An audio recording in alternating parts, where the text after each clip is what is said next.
Hello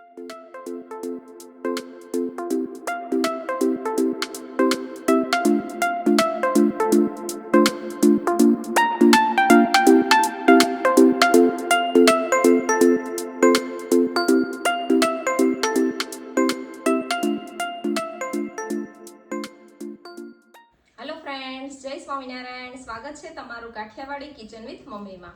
આજે આપણે બનાવીશું ફરાળી ઢોસા. તો ફક્ત 10થી 15 જ મિનિટમાં તૈયાર થઈ જતા અને વ્રત કે ઉપવાસમાં ખાઈ શકાય તેવા ફરાળી ઢોસા આજે આપણે બનાવવાના છીએ. તો ખૂબ જ ટેસ્ટી અને ક્રિસ્પી તૈયાર થઈ જાય છે અને ઇન્સ્ટન્ટ પણ છે. જો તમે વ્રત કે ઉપવાસમાં એક ટાઈમ ફરાળ જમતા હોય તો આ ગ્રીન ચટણી સાથે ઢોસાને જરૂરથી ટ્રાય કરજો. તો એકદમ ઇઝી અને સ્વાદિષ્ટ એવા ફરાળી ઢોસા બનાવવા માટે મેં અહીંયા 2 થી 3 ચમચી જેટલા સાબુદાણા લીધા છે.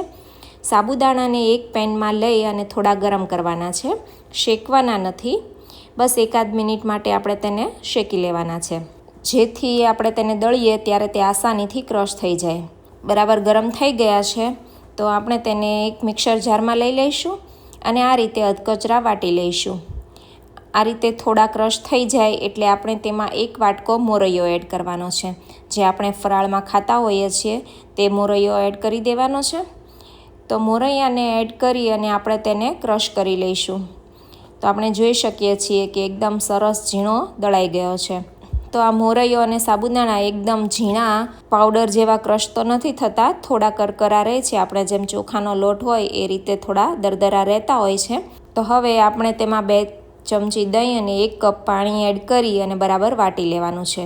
તો તમે જોઈ શકો છો કે આપણું ખીરું એકદમ સરસ તૈયાર થઈ ગયું છે. તો અહીંયા આ ખીરું થોડું થીક લાગે છે એટલે આપણે થોડું પાણી ફરીથી એડ કરીશું અને ક્રશ કરી લઈશું અને તૈયાર થયેલા બેટરને એક બાઉલમાં કાઢી લઈશું. હવે આપણે તેમાં 1 ચમચી જીરું અને કોથમરી એડ કરીશું અને 1 ચમચી મીઠું એડ કરી બરાબર મિક્સ કરી લઈશું. ગ્રીન ચટણી બનાવી લઈએ. તો ચટણી બનાવવા માટે એક મિક્સર જારમાં થોડા સિંગદાણા લઈ લઈશું. સિંગદાણાને મેં શેકી લીધા છે. 1 ચમચી ખમણેલું નાળિયેર, 2 ચમચી દહીં, 2 નંગ ઝીણા કટ કરેલા લીલા મરચાં અને 1 બાઉલ કોથમરી. અડધો કપ જેટલું પાણી એડ કરીશું. 1 ચમચી મીઠું એડ કરીશું. 1 ચમચી ખાંડ, મેં અહીંયા સાકરનો ઉપયોગ કર્યો છે. મીઠી લીમડીના પત્તા એડ કરીશું અને ચટણીને દરદરી પીસી લેવાની છે. એકદમ ઝીણું ક્રશ નથી કરવાનું. તો જો આ રીતની મેં ચટણી તૈયાર કરી લીધી છે. તો આપણી આ ચટણી તૈયાર થઈ ગઈ છે. તો હવે આપણે ચટણીને સાઈડમાં રાખી લઈશું અને આપણા ઢોસાના સ્ટફિંગની તૈયારી કરી લઈએ. તો એના માટે એક હેવી બોટમવાળા પેનમાં 2 ચમચી તેલ એડ કરીશું. તેલ ગરમ થાય એટલે આપણે તેમાં 1 ચમચી જીરું અને આદુ મરચાં એડ કરીશું. લીમડીના પત્તા એડ કરી બધું બરાબર મિક્સ કરી લઈશું. અડધો નંગ ટામેટું ઝીણું કટ કરીને એડ કરીશું.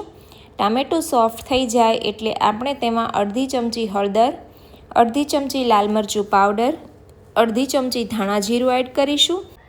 1 ચમચી લીંબુનો રસ એડ કરીશું અને બધું બરાબર મિક્સ કરી લઈશું.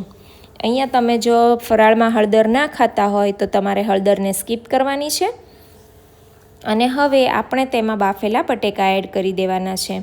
આ રીતે હાથેથી મસળીને બટેકાને એડ કરી લઈશું. તો બધા જ બટેકા એડ કરી દીધા છે અને હવે આપણે તેને બરાબર મિક્સ કરી લઈશું. તો તૈયાર છે આપણો ઢોસા માટેનો મસાલો. હવે આપણે ઢોસાના ગરમ ગરમ પેપર તૈયાર કરી લઈએ. તો મેં અહીંયા ઢોસા બનાવવા માટેની જે નોનસ્ટિક લોઢી આવે છે તે લીધી છે અને ગેસ પર ગરમ કરી લીધી છે. ગરમ થયેલી લોઢીમાં આપણે 4 થી 5 ટીપા ઘી એડ કરી અને લોઢીને ગ્રીસ કરી લેવાની છે. હવે આપણે તેમાં તૈયાર કરેલા ખીરાને આ રીતે નાખીને લોઢીને ઉપરથી નીચે હાથેથી ફેરવવાની, જેથી આખી લોઢીમાં આ રીતે પેપર પથરાઈ જાય. તો આપણું પેપર એકદમ સરસ પથરાઈ ગયું છે. તો હવે આપણે ગેસની મીડિયમ ટુ હાઈ ફ્લેમ પર આપણે તેને શેકી લેવાનું છે. તો એના પર આ રીતે થોડું ઘી નાખી અને ગ્રીસ કરી દેવાનું છે પેપરને, જેથી પેપર ક્રિસ્પી થાય. તો 4 થી 5 મિનિટ પછી આપણે જોઈ શકીએ છીએ કે પેપરની ફરતી ધાર આ રીતે ઊંચી થવા લાગી છે, મતલબ કે પેપર શેકાઈ ગયું છે. તો હવે આપણે તેમાં બટેકાનો મસાલો એડ કરી દઈશું. અને ગરમ ગરમ ઢોસાને સર્વ કરી દઈશું. તો તૈયાર છે આપણા ફરાળી ઢોસા. આ રીતે આપણા બધા જ ઢોસાને આપણે તૈયાર કરી લઈશું અને ગ્રીન ચટણી સાથે સર્વ કરી દઈશું. અને વ્રત કે ઉપવાસમાં આ ઢોસાને એકવાર જરૂરથી ટ્રાય કરજો.